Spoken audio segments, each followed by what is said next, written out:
नमस्कार दोस्तों। भारत की राजधानी दिल्ली से करीब 2500 किलोमीटर दूर ईरान में जंग छिड़ी है। अमेरिका और इजराइल ने ईरान पर धावा बोला है और ईरान की तरफ से जवाबी कार्रवाई हो रही है, हमले हो रहे हैं, मिसाइल के हमले। और भारत से, दिल्ली से ऐसे ही करीब करीब 2200 किलोमीटर दूर स्ट्रेट ऑफ हॉर्मुज है, जहां से तेल टैंकर्स गुजर कर दुनिया भर में जाते हैं, भारत भी आते हैं। भारत में जो तेल और गैस की सप्लाई होती है 50% लगभग उसी रास्ते से आते हैं, जिस रास्ते पर ईरान ने मोर्चा खोल रखा है और तेल टैंकर्स के आने की रफ्तार कम हो गई है। असर भारत में दिखने लगा है। कई शहरों से खबरें आने लगी है कि गैस की किल्लत हो रही है, रेस्टोरेंट्स बंद हो रहे हैं, कई तरह की फैक्ट्रियों पर तालाबंदी की खबरें आ रही है, पेट्रोल पंप पर भीड़ लग रही है। यूपी से कई तस्वीरें आई है, लेकिन प्रधानमंत्री चुप है, देश के वित्त मंत्री चुप है, रक्षा मंत्री चुप है, शीर्ष पर बैठे तमाम लोग चुप हैं। भारत ईरान पर हमले के बारे में कुछ बोलना नहीं चाहता और भारत पर जो असर पड़ रहा है उससे जुड़ी हुई खबरें सूत्रों के हवाले से अखबारों में छप रही है। लेकिन इस बीच विपक्ष लगातार सरकार की घेराबंदी कर रहा है। विपक्ष सवाल पूछ रहा है संसद से सड़क तक कि अमेरिका के सामने क्यों झुकी है मोदी सरकार। ईरान वार की आंच अगर भारत पर पड़ने वाली है तो भारत सरकार की चुप्पी का मतलब क्या है। विपक्ष सवाल पूछ रहा है क्या भारत को तेल और गैस की किल्लत का खतरा है। लेकिन साथ में सवाल यह भी है कि ईरान और अमेरिका वार के बीच क्या करे भारत, क्या करे मोदी सरकार। ऐसे सवालों का जवाब जानने के लिए हमारे साथ आम आदमी पार्टी के सांसद, राज्यसभा सदस्य संजय सिंह हमारे साथ हैं।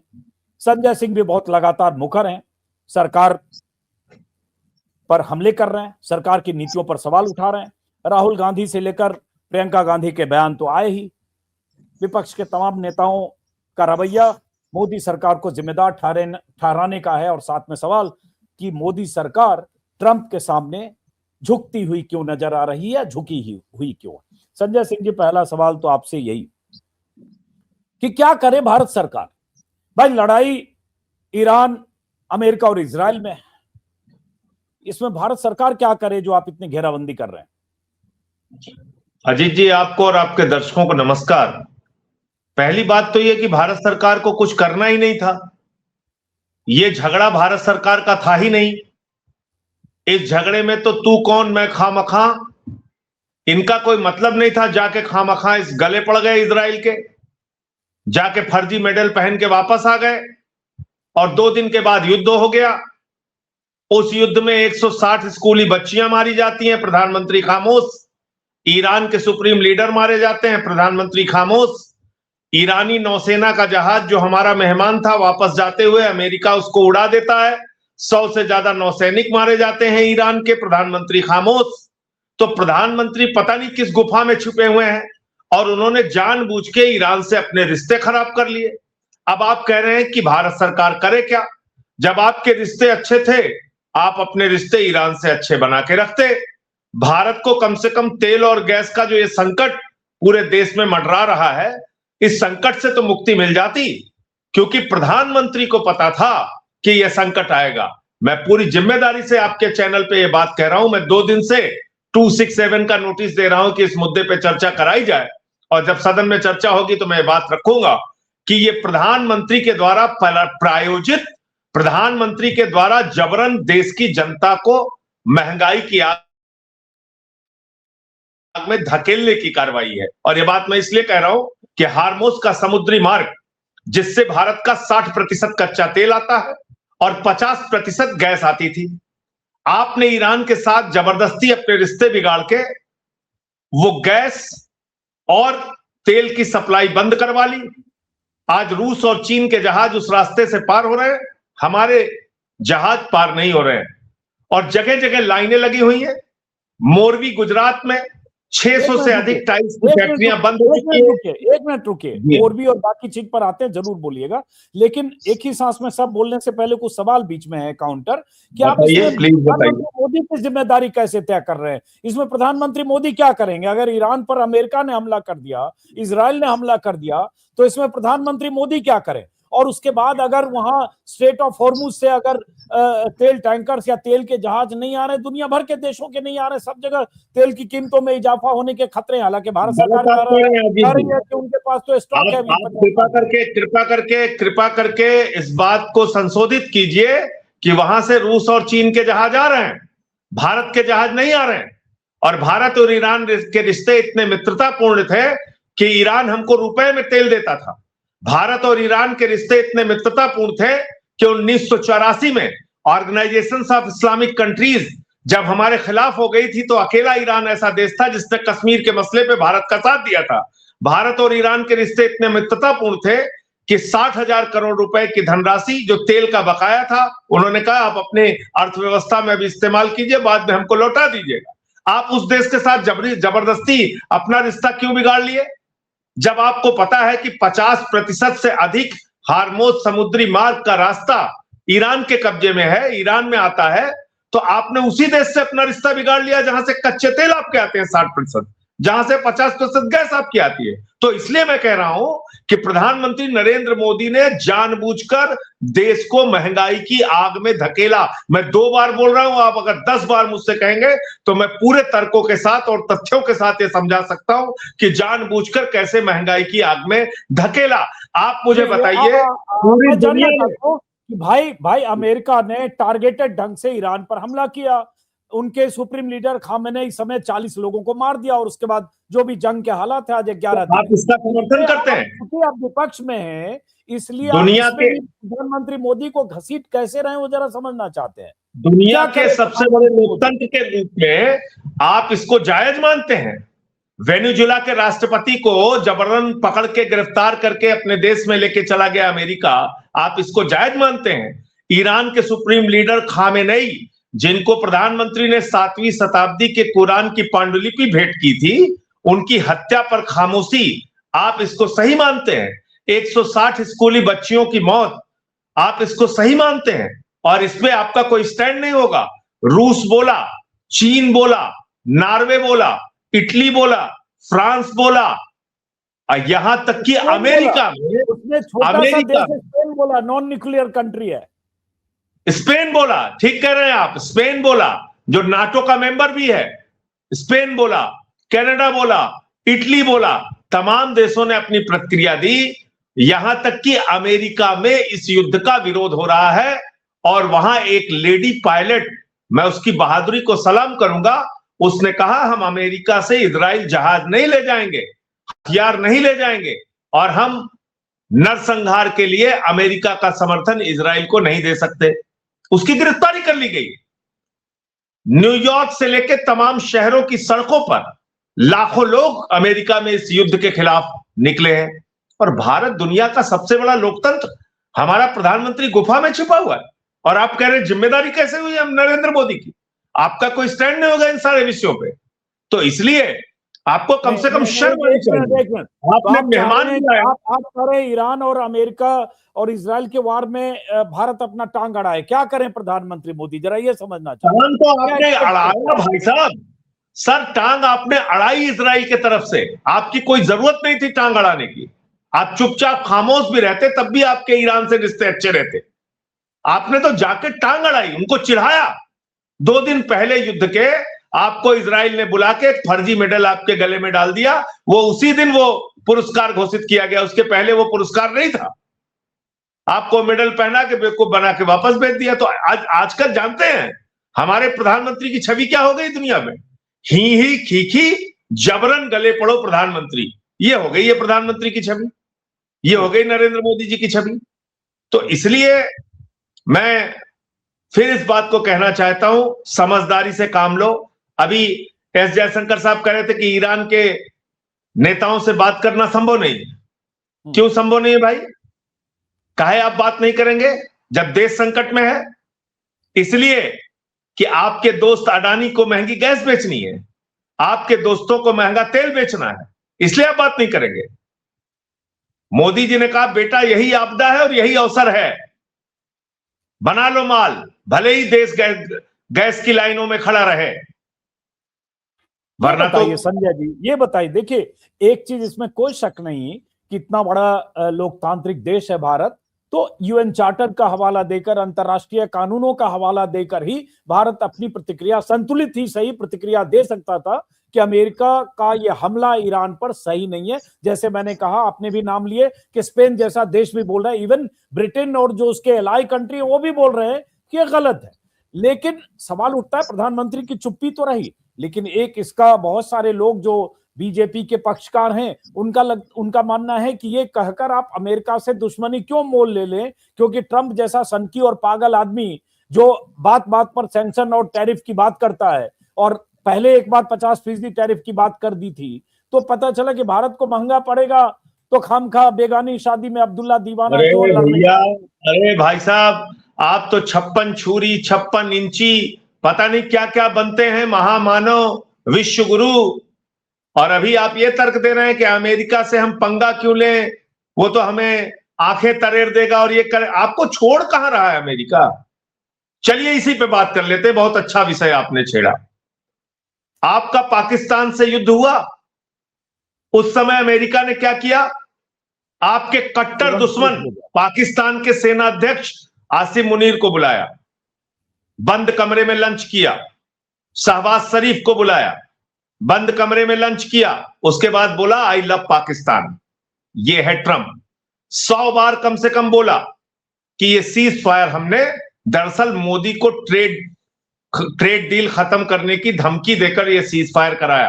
प्रधानमंत्री ने एक शब्द भी ट्रंप का नाम लेकर जवाब तक नहीं दिया। ये भी छोड़ दीजिए, एप्स्टीन फाइल्स में जब नाम आया अनिल अंबानी का, हरदीप पुरी का, और उसमें जब जिक्र आया हमारे प्रधानमंत्री नरेंद्र मोदी का, उससे पहले का एक वीडियो है ट्रंप का जिसमें ट्रंप ये कहता है कि मोदी जानता है मैं उसका कैरियर खराब कर सकता हूं। यह है ट्रंप का बयान। क्या है प्रधानमंत्री जी आपका? ऐसा क्या छिपा रखा है ट्रंप ने आपका?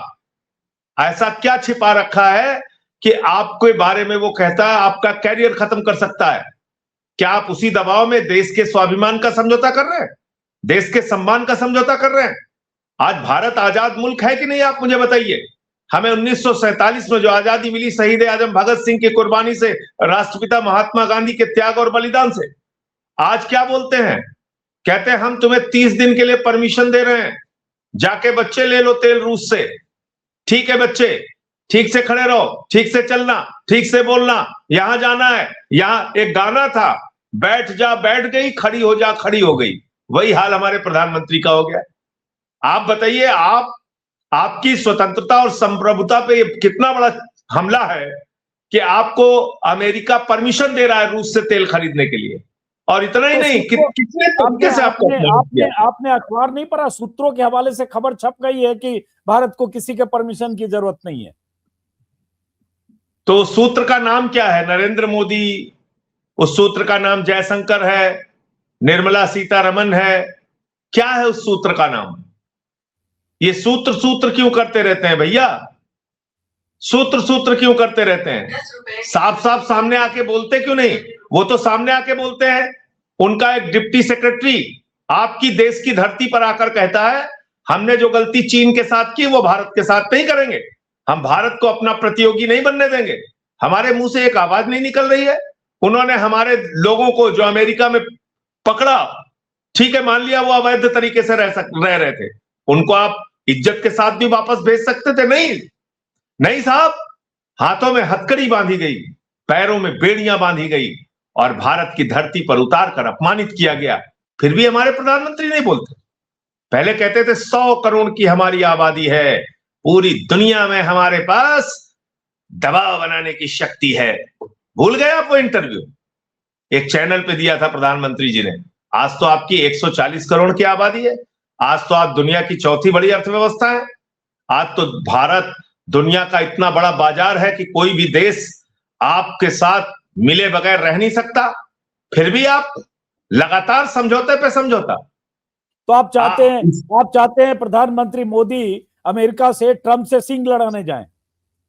हमने कब कहा सिंग लड़ाने जाएं? आपके सम्मान और स्वाभिमान पर जब जब चोट पहुंचाई जाए तब तो बोलोगे कम से कम। छोटे छोटे देश, मैक्सिको जैसा देश बोल रहा है, आप नहीं बोलोगे? मैं ये पूछना चाहता हूं। आपको रोज कोई अपमानित करता रहे, आप उसका जवाब तक नहीं देंगे? बताइए आप मुझे। तो इसलिए जवाब तो नहीं दे रहे हैं, तो इसमें तो अब हम लोग कुछ बता नहीं इसलिए सकते। आपने एक ट्रेड डील कर लिया, एक ट्रेड डील कर लिया। वो ट्रेड डील अभी साइन भी नहीं हुई है। माफ कीजिएगा, ट्रेड डील साइन नहीं हुई है। उससे पहले वो भारत को निर्देश देना शुरू कर दिया। क्या लिखा था उस ट्रेड डील में अजीत अंजुम जी? अमेरिका का वाणिज्य मंत्री, अमेरिका का वित्त मंत्री, अमेरिका का विदेश मंत्री, अमेरिका का गृह मंत्री भारत की निगरानी करेगा, और अगर भारत रूस से तेल खरीदते हुए पकड़ा गया तो हम फिर से टैरिफ बढ़ा देंगे। अरे कितना झुकोगे आप भाई? कितना भारत का स्वाभिमान और सम्मान गिरवी रखोगे? आपके ऊपर निगरानी रखेगा अमेरिका। तो इसका मतलब आपने अपनी आजादी से समझौता कर लिया है, अपनी संप्रभुता से समझौता कर लिया है, अपने स्वाभिमान और सम्मान से, भारत माता के स्वाभिमान और सम्मान से समझौता कर लिया है।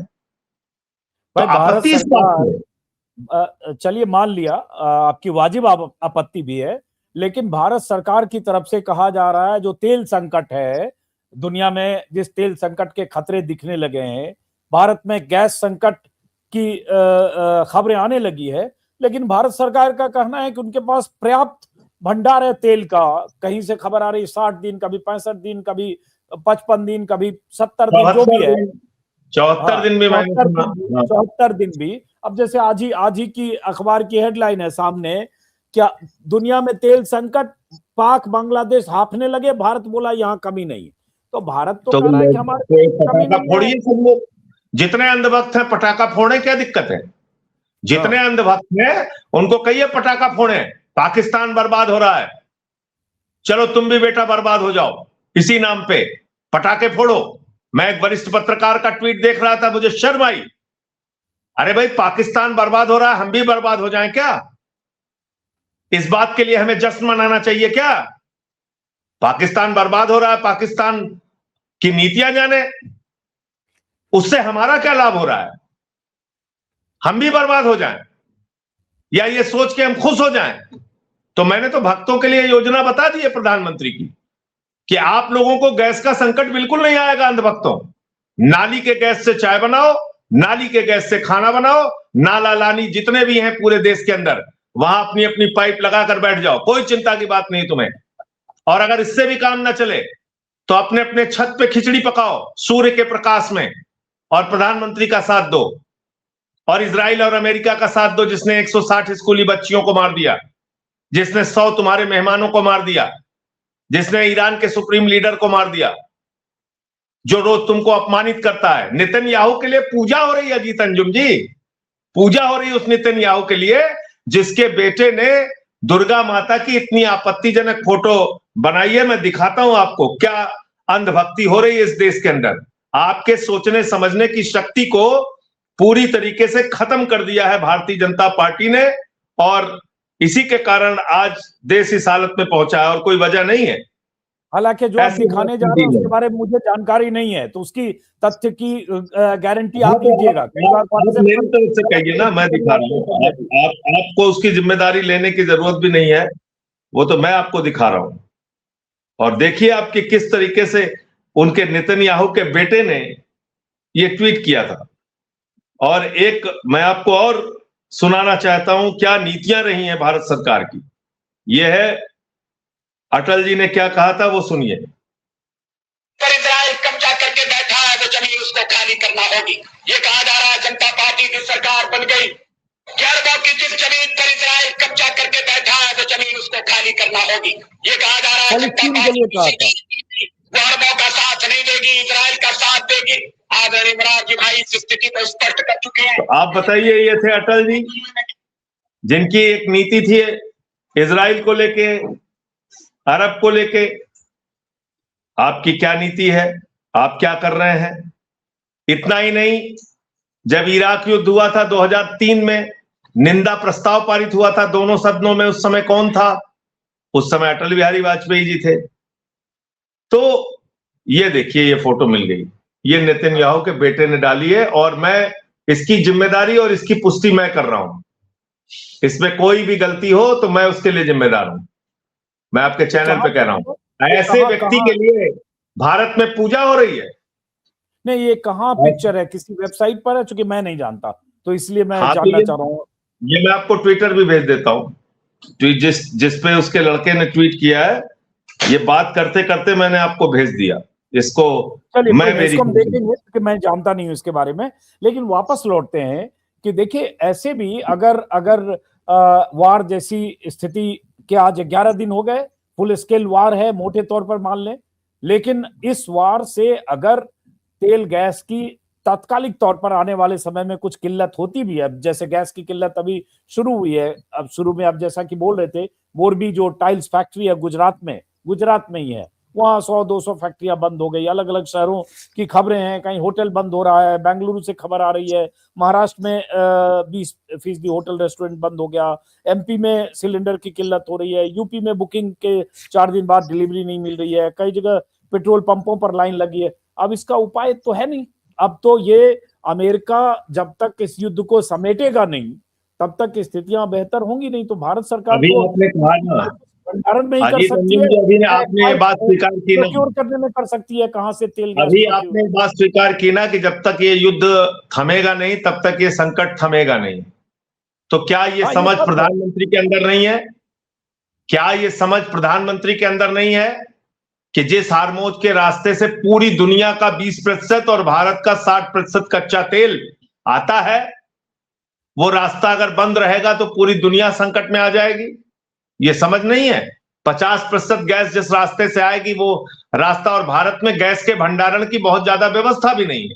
अब 25-25 दिन घरेलू गैस के सिलेंडरों के लिए तारीखें मिल रही है, 25-25 दिन बाद की। तो इसलिए वेल्डिंग के काम ठप पड़ गए, 21 दिन की बुकिंग थी, उसको काम ठप पड़ गए। हाँ। इससे कितनी लाखों बेरोजगारी पैदा होगी बड़े बड़े शहरों में जब होटल्स बंद हो जाएंगे, आप सोचिए।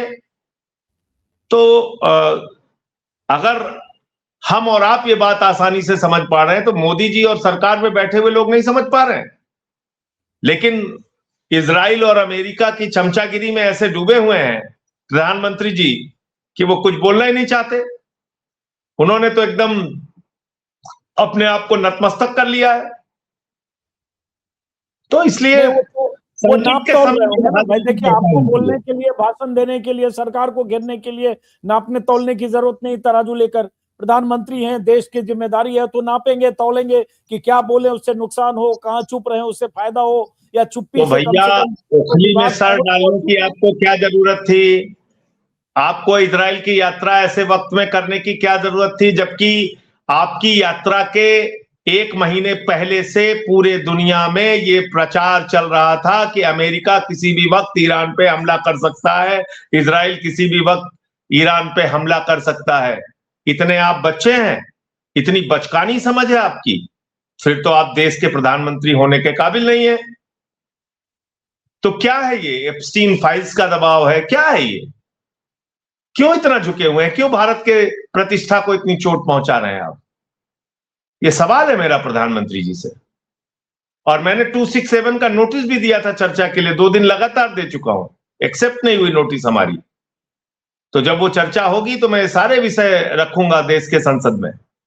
बीजेपी के नेताओं को लगता है कि विपक्ष को कूटनीति की समझ नहीं है, चाहे राहुल गांधी हो, चाहे आम आदमी पार्टी के नेताओं, कूटनीति नहीं जानते, इसलिए खामखा चाहते हैं कि जब जंग जैसी स्थिति है उसमें कुछ बोलें, बयानबाजी करें और उससे भारत का नुकसान हो जाए। तो इसलिए कूटनीति तो हम लोग जानते हैं, उस तरह से सरकार काम कर रही है। देखिए, कूटनीति तो हम लोग जानते हैं, थूक नीति हम लोग नहीं जानते। दिक्कत यह है कि थूक के चाटने वाली ये जो नीति है, कभी आप कहोगे कि अरे अरे अरे अरे ये ट्रंप के ऊपर भरोसा कर रहे हो तुम लोग, ये तो महा मूर्ख आदमी है, ये तो मतलब नॉन सीरियस आदमी है, इसकी बात पे आप कैसे भरोसा कर सकते हो? कभी आप कहोगे वो ट्रंप तो भगवान है, उसकी बात पे भरोसा क्यों नहीं करोगे?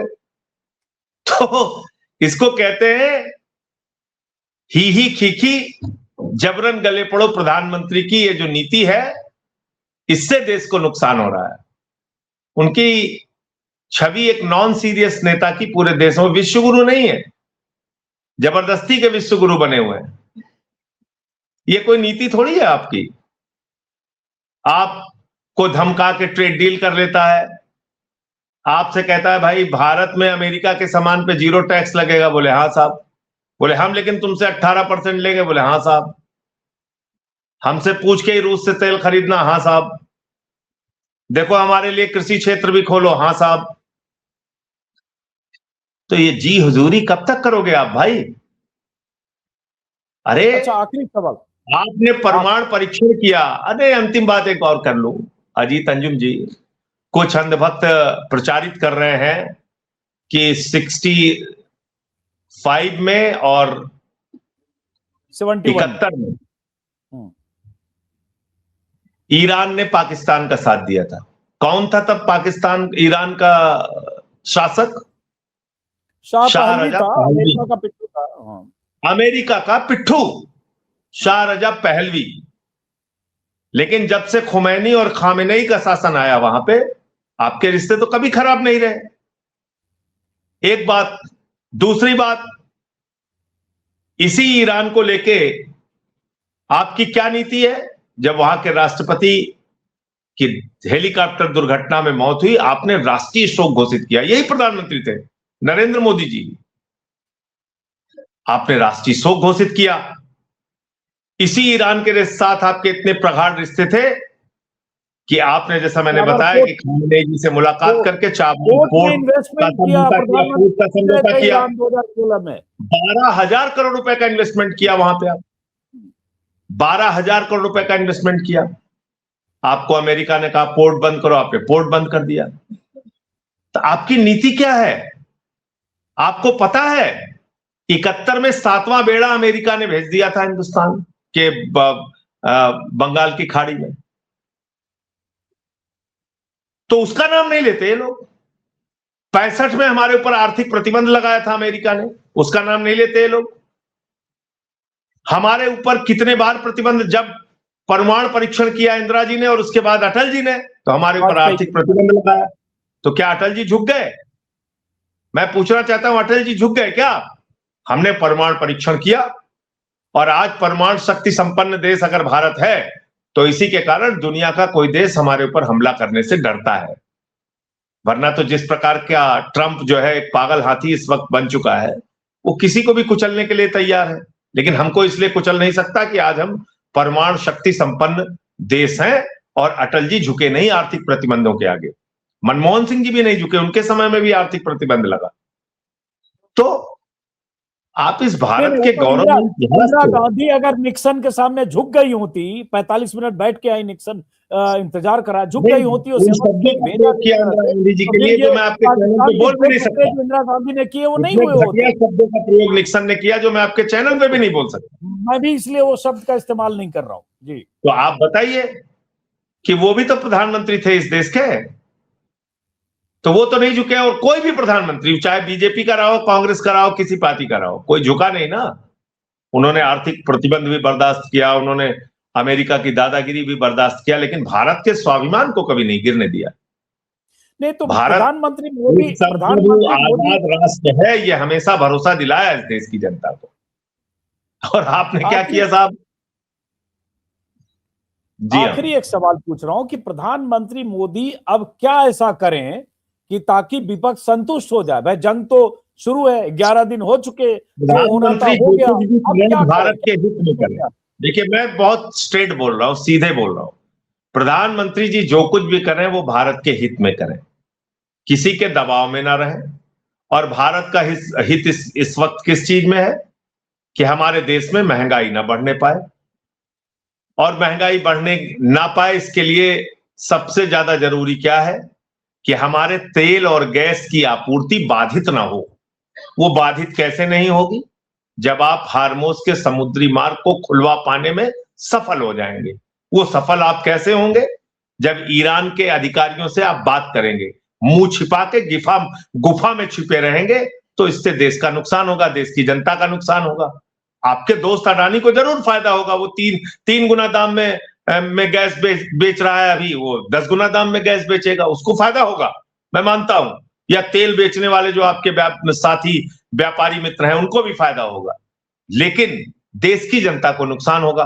तो प्रधानमंत्री जी कृपा करके देश के लोगों के हित में जो जरूरी कदम उठाने की आवश्यकता है उसको कीजिए और वो रास्ता कृपा करके खुलवाइए और हमारा जो तेल की जो आपूर्ति बाधित हो रही है वो कम से कम, और गैस की जो आपूर्ति बाधित हो रही है वो कम से कम खुले और देश में एक राहत की सांस ली जा सके, क्योंकि युद्ध ऐसे चलता रहा और आपकी ये भूमिका रही तो नुकसान देश की जनता को भुगतना पड़ेगा। चलिए, बहुत बहुत शुक्रिया संजय सिंह। और एक बात अंतिम और मैं कह दूं, जी, ना तो ये संयुक्त राष्ट्र के द्वारा स्वीकृत युद्ध है, ना तो ये अमेरिकन कांग्रेस के द्वारा स्वीकृत युद्ध है, ना तो उसकी पार्टी और ना ही नाटो के जो सदस्य हैं उनके द्वारा स्वीकृत युद्ध है। तो जब इसमें सारे लोग उसके खिलाफ हैं तो आप क्यों चमचागिरी में पड़े भैया? इससे निकलो बाहर। इजराइल और अमेरिका के पिछलग्गू बन के काम नहीं चलेगा, इससे बाहर निकलिए। चलिए, बहुत बहुत शुक्रिया संजय सिंह जी बात करने के लिए। और खत्म करने से पहले आखिरी ये बता दूं कि अमेरिकी रक्षा मंत्री पीट हेग्सेथ की तरफ से बड़ा बयान आया, बड़ी धमकी कि आज रात ईरान पर और बड़ा हमला होने वाला है।